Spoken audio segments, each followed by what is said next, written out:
எல்லாருக்கும் வணக்கம். இன்றைக்கி சிம்பிளாக ஒரு சாம்பார், பருப்பு கூட்டு, அப்புறம் நெத்திலி சாம்பார் எப்படி செய்யணும் பார்க்கலாமா? முதல்ல நம்ம ஒரு சட்டி எடுத்து வச்சுக்கிட்டு தேவையான அளவுக்கு எண்ணெய் ஊற்றிக்கோங்க. இப்போ நம்ம செய்கிறது சாம்பார். இந்த சாம்பார் கொஞ்சம் தண்ணி மாதிரி வச்சா தான் நல்லாயிருக்கும்.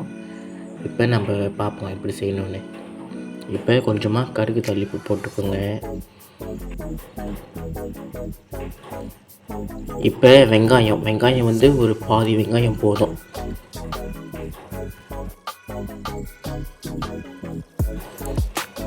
ஒரு 2லேருந்து ஒரு 3 காஞ்ச மிளகாய் சின்ன சின்னதாக வெட்டிக்குங்க. அப்புறம் ஒரு 2 கொத்து கருவேப்பிலை,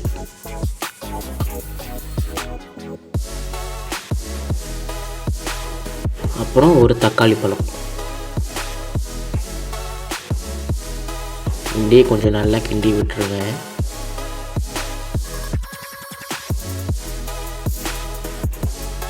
அப்புறம் நம்மளுடைய காயெலாம் நல்லா வேகிறதுக்கு கொஞ்சமாக உப்பு.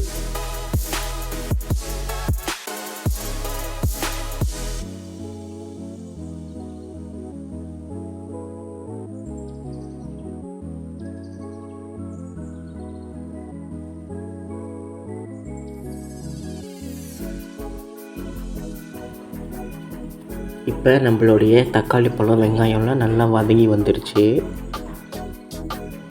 இப்போ ஒரு 1.5 கரண்டி அளவுக்கு இஞ்சி பூண்டு விழுது.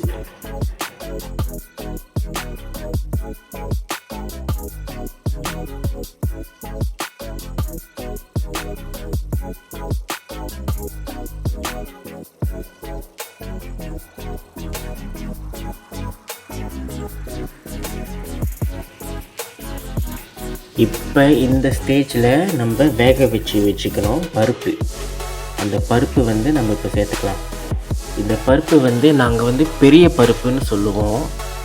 அது நீங்கள் எப்படி சொல்வீங்கன்னு எனக்கு தெரியல. இது பெரிய பருப்புன்னு சொல்லலாம், சாம்பார் பருப்புன்னு சொல்லலாம். அந்த பருப்பு நல்லா வேக வச்சுக்குவோம். அந்த பருப்பில் ஒரு 2-3 கரண்டி பருப்பு நீங்கள் தனியாக எடுத்து வச்சுருங்க. அது நம்ம வேறு ஒரு டிஷ் செய்கிறோம் இல்லையா, அதுக்கு யூஸ் பண்ணலாம். இப்போ தேவையான அளவுக்கு ஒரு 1.5 லிட்டர் தண்ணி, அப்புறம் கொஞ்சமாக உப்பு.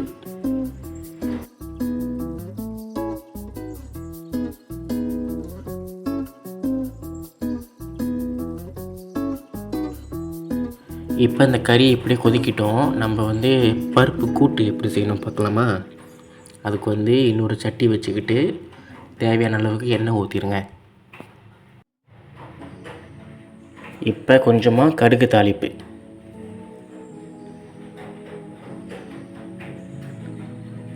கடுகு தாளிப்பு பொரிஞ்ச உடனே நம்ம வச்சுருக்கிற நெத்திலி மீனை சேர்த்துட்டு ஒரு பாதி அளவுக்கு பெரிய வெங்காயம், அப்புறம் ஒரு 2 சின்ன வெங்காயம் சேர்த்துட்டு, இந்த பருப்பு கூட்டுக்கும் நம்மளுக்கு காய்ஞ்ச மிளகாய் வேணும். அது ஒரு 2 மிளகாய், அப்புறம் 2 கொத்து கருவேப்பிலை. இதெல்லாம் போட்டுட்டு கொஞ்சமாக அப்படி வதக்கி விட்டுருங்க.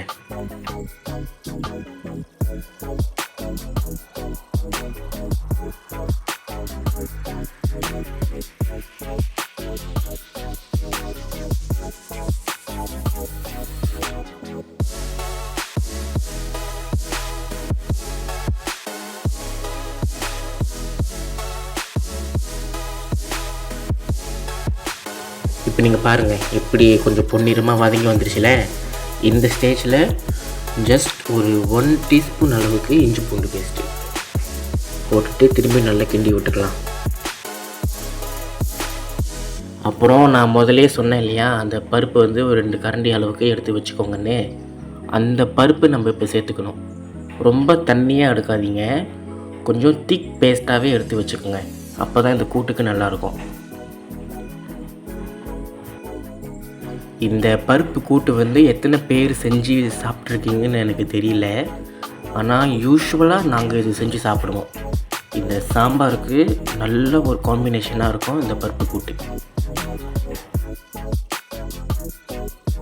இப்போ இந்த பருப்பு கூட்டுக்கு தேவையான அளவுக்கு உப்பு ஒரு 1.5 டீஸ்பூன் அளவுக்கு,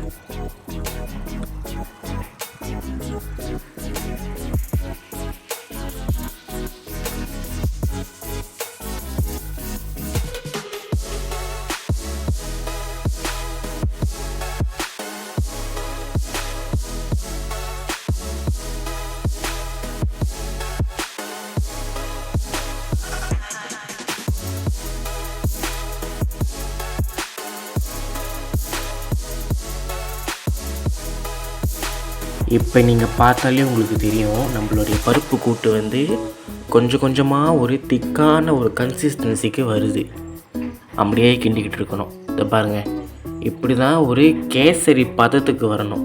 ரொம்பவும் கேசரி மாரி திக்காக இருக்க வேணாம், கொஞ்சம் தண்ணி மாரி வச்சுக்கோங்களேன். ஏன்னா நம்ம இப்படி அடுப்பை அணைச்சிட்டு இறக்கி வேறு ஒரு பவுலில் வச்சாலும் அது கட்டி போயிடும். அப்போ இந்தமாரி ஸ்டேஜ் போதும். இப்போ நம்ம அடுப்பை ஆஃப் பண்ணிட்டா நம்மளுடைய பருப்பு கூட்டு ரெடி. இது வந்து சாதாரணமாக வெறும் சோறுலேயும் வச்சு சாப்பிடலாம். ஆனால் இந்த சாம்பாருக்கு இந்த பருப்பு கூட்டு நல்லாயிருக்கும். இப்போ ஒரு பக்கம் நம்மளுடைய சாம்பாரும் நல்லா கொதித்து வந்துருச்சு.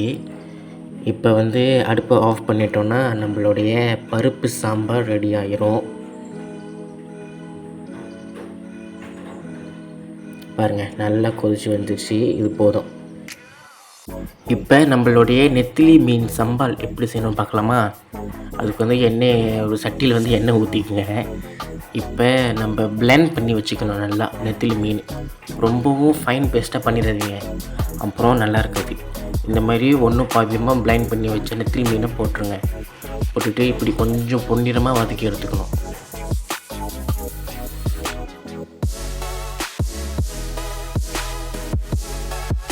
இப்படி நல்லா வதங்கி வந்தோடனே ஒரு பாதி வெங்காயம், இது வந்து ஒரு பெரிய சைஸ் வெங்காயத்தில் ஒரு பாதி வெங்காயம், அப்புறம் ஒரு பாதி தக்காளி, ரெண்டுத்தையும் போட்டுட்டு நல்லா கிளறி விட்டுக்குங்க.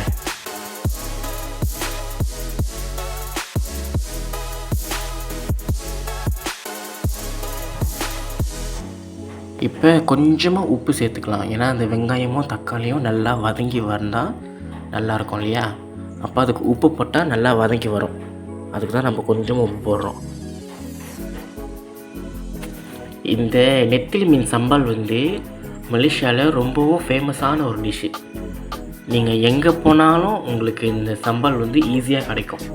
அப்படி ஒரு டிஷ்ஷு இது. நீங்கள் கண்டிப்பாக ட்ரை பண்ணி பார்க்கணும்.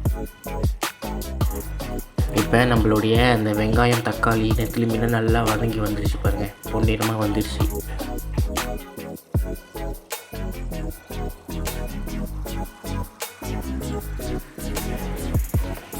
இப்போ இதில் வந்து ஒரு 1/2 டீஸ்பூன் அளவுக்கு இஞ்சி பூண்டு விழுது. கொஞ்சமாக போதும், ஏன்னா ரொம்ப வேணாம். அப்போ அதோடைய அந்த வாடை வந்து ரொம்ப இருக்கும். நம்ம சம்பாலுக்கு அப்படி இருக்க வேணாம், கொஞ்சமாக போதும்.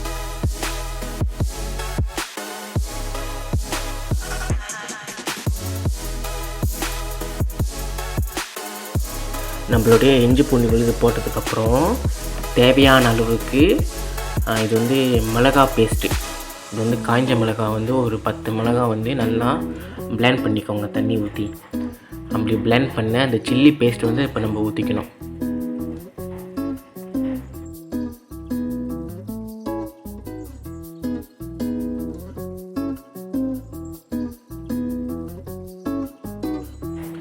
இந்த ஸ்டேஜில் நம்ம என்ன பண்ணணும், இந்த சம்பாலுக்கு தேவையான அளவுக்கு உப்பு. ஏன்னா நம்ம இந்த வெங்காயம் தக்காளி வதக்கிறப்ப கொஞ்சம் போட்டோம் இல்லையா, அது வந்து கண்டிப்பாக பத்தாது.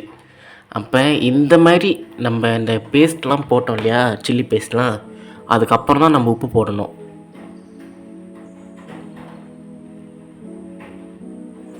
இப்போ நீங்களே பாருங்கள், நம்மளுடைய சம்பால் வந்து எப்படி வதங்கி வந்திருக்குன்னு. நல்லா எண்ணெய் பிரிஞ்சு மேலே வந்துருச்சு, கலரும் மாறிடுச்சு. இந்த ஸ்டேஜ் போதும். இப்போ நம்ம அடுப்பு அணைச்சிட்டு இறக்கி வச்சிடலாம். இப்போ தான் ஒரு மெயினான ஒரு விஷயம் நாங்கள் பண்ண போகிறோம். அது என்னென்னா சட்டி சோறு. இந்த மாதிரி சம்பால் செஞ்சோம்னா எப்போவுமே நம்ம பண்ணுறது என்னென்னா, இந்தமாரி சாதம் போட்டுட்டு நல்லா கிளறி கிண்டி எடுத்துடணும். அப்போ அந்த சாதத்தோட அந்த நெத்திலி சம்பால் வந்து நல்லா ஒட்டி வந்துடுது பார்த்திங்களா. இப்போ அந்த சாதம் நீங்கள் சாப்பிட்டீங்கன்னா அவ்வளோ ருசியாக இருக்கும். எப்போ நாங்கள் இந்த சம்பால் செஞ்சாலும் நாங்கள் இப்படி தான் சாப்பிடுவோம். இதில் கிடைக்கிற ருசி வேறு எதுலேயும் கிடைக்காது.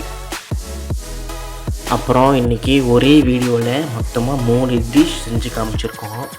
இந்த வீடியோ உங்களுக்கு பிடிச்சிருந்தா மறக்காமல் நம்மளுடைய நாட்டு மன்னம் யூடியூப் சேனலுக்கு சப்ஸ்கிரைப் பண்ணுங்கள், லைக் பண்ணுங்கள், ஷேர் பண்ணுங்கள், கமெண்ட் பண்ணுங்கள்.